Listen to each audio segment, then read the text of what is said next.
practice this week, coming off the Texas Tech game? It's going good.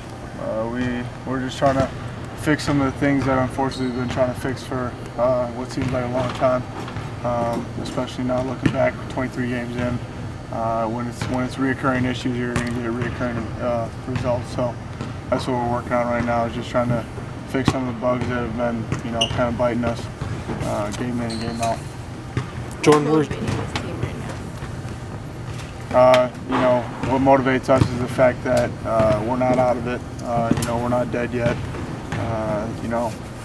As these games start to go by, and you continue to take losses like we did in Texas Tech, there's the looming, postseason that you obviously want to be a part of. You grow up wanting to be a part of that, and especially as a freshman.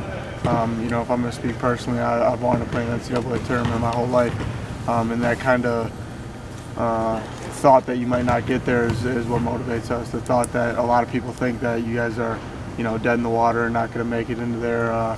It's a really scary thing to deal with, but that's kind of what wakes me up, and hopefully wakes a lot of us up each day, and tries to, get better individually, and then put that all together and get better as a team.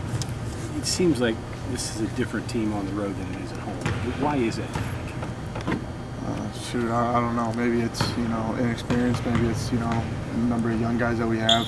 But really, I'm getting kind of tired of just using that as not that I am making excuses for us, because we need to play the way we play at home, just the same as we do on the road or a neutral site or on some playground outside. It's got to be the same team that shows up every day. There is patterns though that you start to see, and as a point guard, I try to figure out and look around and see what we're doing differently in terms of preparation. To be honest, I thought our shoot around at Texas Tech, I think a lot of times, we play the way we practice. I think that's all teams. And I thought our shoot around at Texas Tech was really good. I thought we were, focused. We had high energy. It was loud in there. You can generally just sit up in, the top row of any stadium and watch a team practice and close your eyes, and if you can hear them, it's a good team. It's a player-led team, and a team that's going to be successful. And I thought we were that team when we were in Lubbock getting ready, the morning before the game, but unfortunately we came out and that wasn't the case. So just trying to find little things that we can, continue to make habits, and hopefully that leads to winning being a habit. You mentioned patterns. It seems like you guys do well until about the second media timeout, and that seems to be when you're hitting your wall there. Can you make anything of it? The Big 12 is the best conference in the country. You got not only very good players, but you have very good coaches who scout very well. This isn't, anything new or a surprise for anybody. Even myself being a first-year player, I know, how well that they have us tagged in terms of what we're trying to do offensively. But I talk about audibles. I talk about different things that the coaches work on with us. If they take this away, we'll go to this or use this option. I just don't think we're doing that smoothly enough. I think sometimes we're doing it, but that just results in tougher shots. And when you're taking tougher shots than your opponent, you're going to lose a lot of games. So I think that everybody kind of is starting to pull out well. With about 10 minutes to go in the second half, there seems to be a drought, and we can't get that in our head or anything like that. But we do have to figure out, okay, once they've taken some things away, let's go to something else and get some easy baskets, because we can't have 3 field goals and a half. It just can't happen. Going from high school and AAU to this level, Yep. Is it almost like a new sport? In some ways, yes. In some ways, no.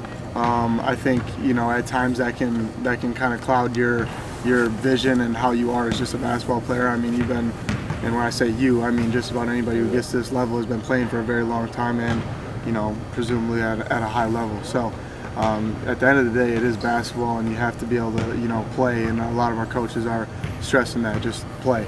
And that's kind of a hard concept, because you think, okay, just go out there and play, but at the same time, I got to think about thousands of things in a millisecond. So I think it is a lot different than high school and AAU, but I think it's the same in some aspects. We're all trying to get around this curve and get to a point where we're on an uptick, because being on a downtick is pretty frustrating. Among the adjustments, I assume you won quite a bit in high school and along. Yeah. Losing, I mean, adjusting to that as you go, you don't ever want to accept it, but it's part of It is part. Go. It is part of it, and you're 100% right. This is uncharted territory for myself and a lot of people, including our head coach. He hasn't been here very often at all. He's obviously, his accolades speak for themselves. He's one of the winningest coaches in college basketball history. And being in this kind of situation that I'm in and that we're in as a team right now, it tests a lot of things mentally. It tests a lot of things character-wise, but going through this, I think we'll be stronger because of it. When that moment is where we flip the switch, I'm not sure. We're working towards it every day, and our fans are patient with us. But at some point, it's got to be, come from us. What's been the most disappointing thing for you with the way the season's gone? Can you peg one thing that's been maybe the most disappointing?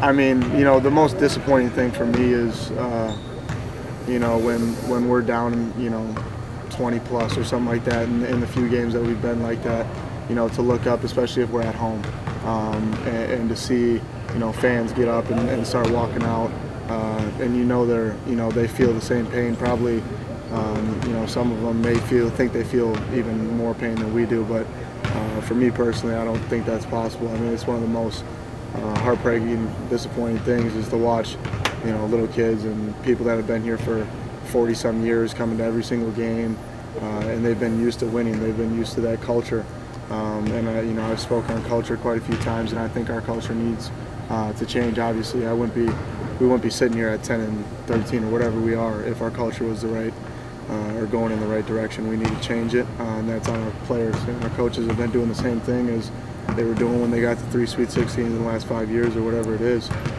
It's on us. Jordan, talking to you on Monday, you said this team has the talent, but sometimes it's the execution that's not there. Have you guys been able to pinpoint why that disconnect is between the two at this point in the season? I don't know. Great teams, just like I said, you can hear them in practice instead of seeing them. Great teams are also teams that are all on the same page, from top to bottom. I'm talking about guys that play 2 minutes a game or 0 minutes a game to the guys that are starting and playing, 35, 40, whatever it is. Everybody's on the same page. I don't think we're there right now. Personally, I just don't think we're there. And that, once again, is no issue of the coaches. It's an issue on the players.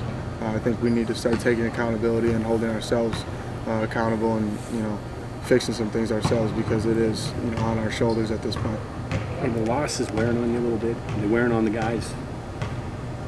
We talked about it. Losses are a part of basketball. This many losses is not part of the basketball I or anybody wants to be a part of. But yeah, it does.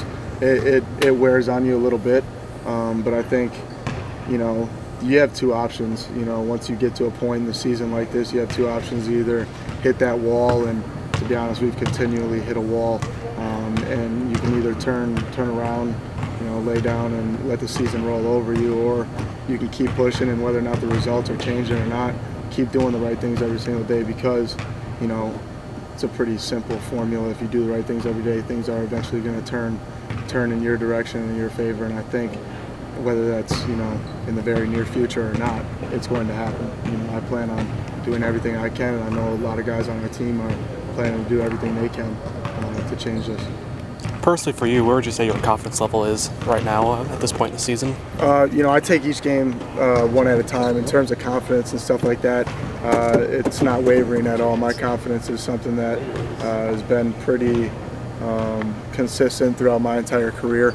For me, that's never been an issue and never will be an issue. Right now is really the challenge isn't confidence. The challenge is being a young player right now, being a freshman, but being in a position where, you can make some changes. Trying to pick and choose your spots where, you see something's not right and trying to change it. As a freshman guard, you wonder where your role is at times, but it all depends on the season and how it's going. So sometimes you got to take over more role than you maybe thought coming into the season or whatever it may be. But I'm just trying to find that kind of sweet spot in terms of changing some things.